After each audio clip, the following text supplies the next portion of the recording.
So for the last couple weeks, I've been getting hundreds upon hundreds of comments telling me, make a video playing Hogwarts Mystery. Seamus, why don't you play Harry Potter Hogwarts Mystery? Please, can you play the game Harry Potter Hogwarts Mystery? What do you think of the new Harry Potter mobile game? The game sucks. Like, I have no idea why you guys want me to play it. It's really bad. It's such a blatant cash grab. It makes the play that must not be named look like a work of art. But if you all really desperately want me to make a video about it, here you go.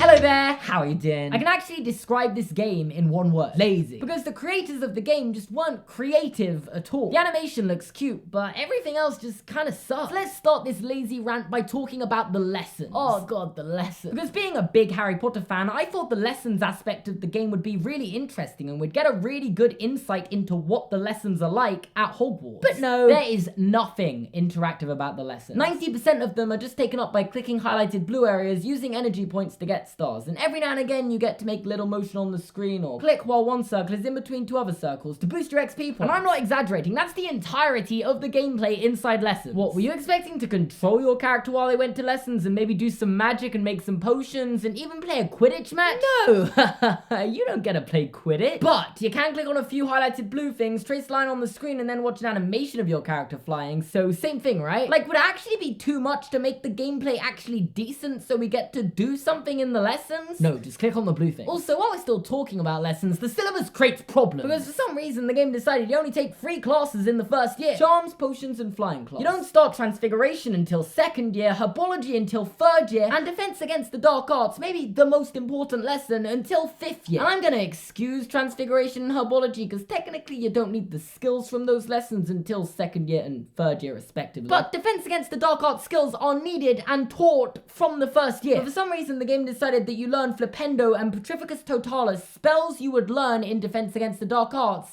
from Professor Flitwick in Charms class. I wonder what, maybe, just maybe, the creators of the game couldn't be bothered to make a new Defense Against the Dark Arts teacher every year because, well, the Defense Against the Dark Arts post is cursed, so just decided, let's start teaching that in 5th year. That's 4 less new characters we have to make. And in the meantime, let's just combine Defense Against Dark Arts and Charms. No one will notice. Well, I noticed and shake my head it's lazy. And somehow, despite all these problems with the classes, the rest of the gameplay is no improvement. The majority of the storyline is taken up by clicking blue highlighted things too. Except they're red, so huge improvement, right? The only parts of the game that actually require some skill, in inverted commas, are these friendship interacting bits, which is basically where you sit in the Great Hall, have a conversation with one of your friends and it tests your social skills. So I guess that's technically a skill, but it's so ridiculously easy. It's better than clicking on blue things though, so well done creators, you've made an average side game. And then there's the dueling, and this is the only bit of the game that's actually okay in my opinion. The dueling does require a little bit of strategy, but it's the same strategy you'd use for rock, paper, scissors. You choose sneaky, paper, defensive, rock, or aggressive, scissors. And I'm assuming you know the rules to rock, paper, scissors. It's not the most exciting game. And then if you win this game of sneaky, defensive, aggressive, you get to choose a spell and then trace out a 1 movement, and then you hit your opponent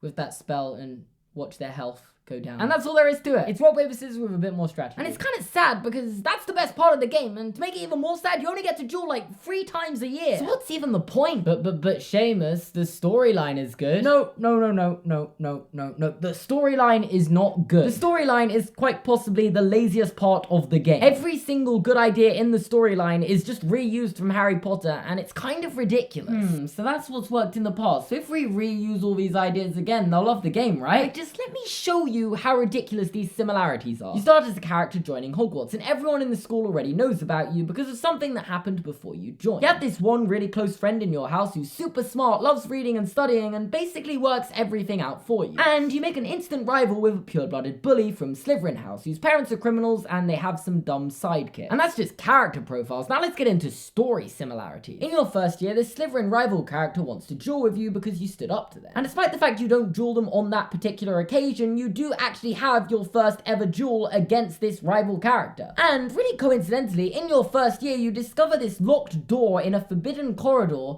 that can easily be opened by Alohomora, to help the events of the story transpire. And I'm sorry, but I still don't get the point of locking doors with muggle locks if every student learns Alohomora in their first year. Sorry, we need to get back to similarities, because in the climax of your adventure, none of your friends can go on to the end, so you have to take on the big bad on your own. Ending finally with Dumbledore awarding you with loads of house points for breaking the rules at the end of the year, helping you win the house cup. On to the second year, because that's the year where you sneak into the Slytherin common room, and one of your close friends gets seriously hurt, but not without helping to reveal a secret entrance to a secret room containing an important book with all sorts of magical secrets and has a monster protecting it. You can't make this stuff up. And then Dumbledore awards you with loads of house points for breaking school rules. Again. And thank goodness for that, because the fact Dumbledore awards you house points at the end of this year and helps you win the House Cup breaks canon. Because the game takes place 7 years before Harry starts attending Hogwarts, so your second year is therefore 6 years before Harry starts attending Hogwarts. And since Nearly Headless Nick says at the start of the Philosopher's Stone, Slytherin have won the House Cup 6 years in a row, that would mean Slytherin win the House Cup in that year. But they don't. I mean, the events of Hogwarts Mystery officially aren't canon. I don't make the rules. On to your third year, where it starts by you being told by your head of house that you're not allowed to go to Hogsmeade, but you go anyway. You have to recover an important item from Filch's office to help you with your adventure, and you know what? I feel like you get the point. They've taken things that worked in the Harry Potter series and thrown it into their own storyline to give people a nostalgic feel and keep them playing the game, despite the fact the gameplay is made up of clicking blue highlighted things. But somehow, this isn't even my biggest problem with the storyline. Replicate Harry's stories all you want, just at least try and design the story for a game. Because the storyline doesn't feel like a storyline for a game, and honestly, it may as well have not been. Let me explain. In the first chapter, when you first get introduced to Rowan, he asks you if you want to follow in your brother's footsteps, or would you rather no one know he was associated with you? And you can choose either or. It doesn't affect the storyline at all. Because even if you don't want to be mischievous at Hogwarts, and don't want to have anything to do with your brother or the cursed vaults, you have to go on an adventure searching for them. I mean, no matter what kind of person you are and what choices you make throughout the game, there's only one storyline you can actually follow, which just kind of defeats the entire point of it being a game. Because in a game, you don't just get to put yourself in a character's shoes, you get to make decisions for that character, which sets games aside from books and films where you just have to accept the author's decision. But Hogwarts Mystery's storyline isn't even set up like a game, because your decisions don't matter. And a perfect example of this is when Hagrid lets you name his puppy. As you'll know from Harry Potter, Hagrid's dog is called Fang, so despite the fact you get 3 choices,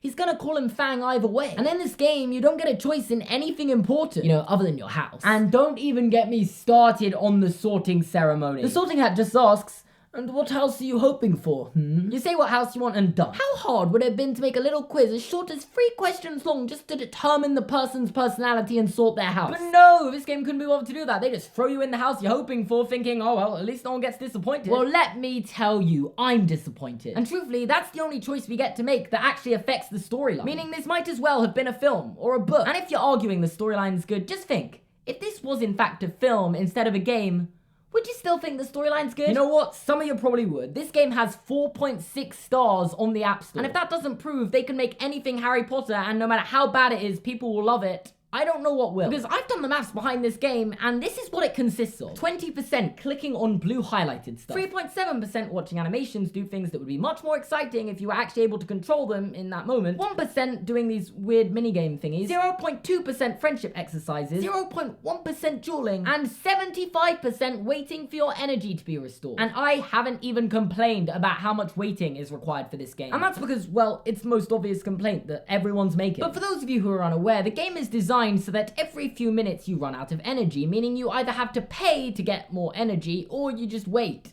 hours upon hours upon hours. And quite frankly, the game isn't worth waiting or paying to complete. The gameplay is poor, and I would classify about 0.1% of the game as okay. Not good, okay. And if you think the game's worth it for that 0.1%, you're lost, because not everything Harry Potter is good. And the more people flock towards anything based in this universe, the more effortless rubbish they're going to release. Those are my thoughts. Thanks for watching. Wait, before you go, I just want to mention that my friend Vegard has made the most incredible one duel video, like, ever, and I'm in it, and you just simply have to watch it. The video's only a minute long, so you're not gonna lose time watching it, and it's worth watching for my acting alone. You see how I was forced back by that spell? That was all acting. The spell was added in later as special effects. The rest was all me. You guys just have to watch it. There's a link here and in the description down below, and that is all I have for you guys today. If you enjoyed this video, make sure to leave a like. You can subscribe to my channel by clicking here. You can watch another video by clicking here. Check out my other social medias, including Twitter and Instagram, by checking them out in the description down below.